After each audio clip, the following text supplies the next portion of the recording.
Naruto gripped the boy's shoulders as he gently lowered him to the ground. Kimimaro started coughing violently again, curling up as he did so. "Idiot, why did you not tell me you were sick?" he asked. "I did not want to bother you, Lord Naruto," the boy choked out before falling unconscious. Naruto sighed and summoned Akira. He dragged Kimimaro onto the tiger's back gently and held onto him as the tiger leapt off towards the closest town. "I'm sorry, but I cannot cure this," the doctor said remorsefully. Naruto furrowed his brows. The sickness could be a large amount of things: being poisoned when young, an unknown lung disease, a disease in the blood, something in his bones, or even something inherited. I cannot tell. Maybe a medic ninja can heal him, but I'm just a normal doctor. Naruto gave a brief nod. "I recommend he does not tax himself often. He's sick enough, and if he uses up too much energy, he could die. He doesn't look good though. I say he has a year."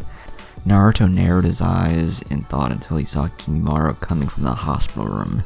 Ignoring the nurse trying to beg him to lie back down, he was pulling on his shirt as he reached him. He coughed weakly and collapsed on his knees so he could lay his head on his folded arms on Naruto's lap. "Don't leave me, Lord Naruto. I can still be useful. I can still serve you." The doctor held the nurse back, watching in interest and concern. "Do not worry, Kimimaro. I will not leave you, my friend." The boy relaxed into his legs, breathing deeply, and instantly fell asleep. Naruto stood up and picked the sleeping Kimimaro up again, setting him gently on Akira, who had actually come right into the hospital with him. No one tried to stop him after he had growled at them. The doctor watched as Naruto slid on behind the boy. "I'll go find a medic ninja," he said simply. "Treat the boy right. Not often does one see such loyalty," the doctor said seriously. Naruto just smirked and nudged Akira out the door, ducking as they stepped through. The medic ninja let his hands go limp as he wiped sweat from his brow. He turned to Naruto, leaving the unconscious Kimimaro on the examining table. Look kid, I'm a pretty good medic, but I can't tell what's wrong. Sorry." Naruto just snarled in irritation, sliding Kimimaro onto Akira's back again. Seemed he would have to go with his last choice. "Come, Akira. We have a Sanin to seek out." Naruto strode into the bar with Akira behind him, ducking under the door to enter.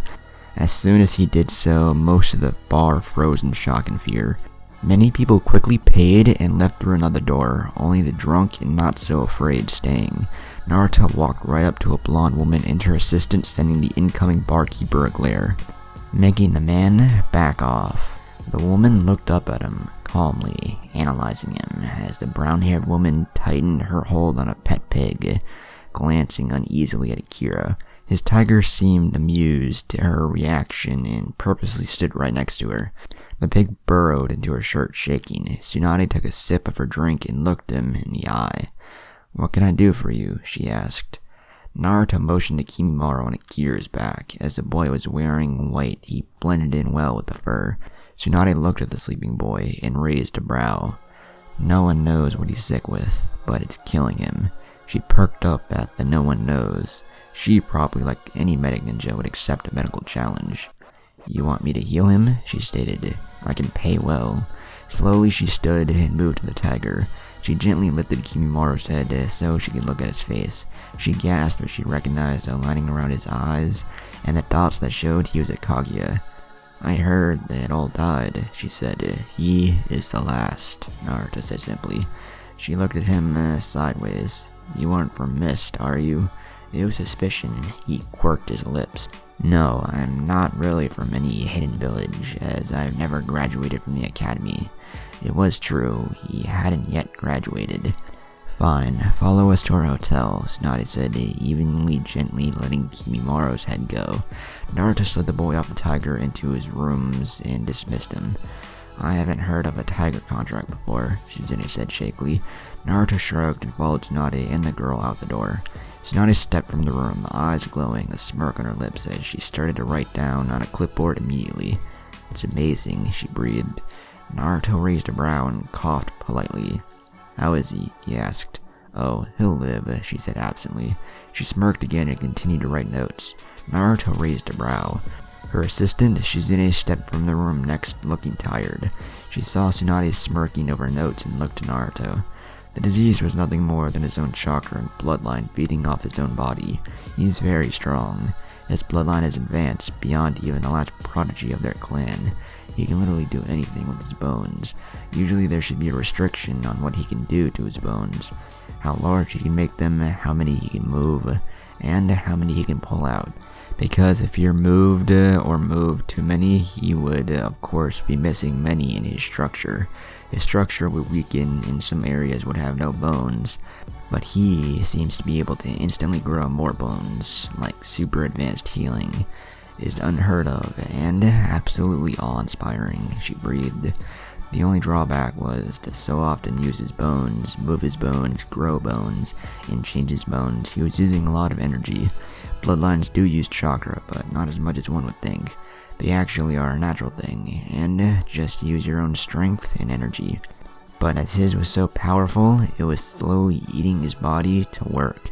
And as he can't deactivate this specific bloodline, it was slowly destroying him. Naruto nodded, deep in thought as he pondered this. So, how did you fix it? We didn't. Naruto raised a brow. We just healed his body to the peak. He'll slowly wear out again though. I believe his bloodline grew only a few years ago, as it takes time to wear a body down to this degree. So, while he was growing in strength with his bloodline, he was wearing his body out. He'll have to have frequent visits with medic ninjas now though. All they need to do is heal his body again. It appears the bloodline starts to make energy from lungs first, then his muscle, making him have weaker lungs and get exhausted easier. Simple things for a medic to heal luckily.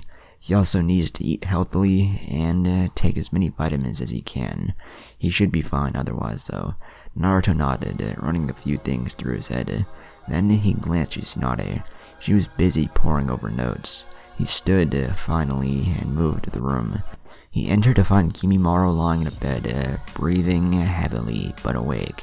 He looked up at Naruto. Naruto moved to the bed and sat down on the edge. "How do you feel?" he asked. "Fine."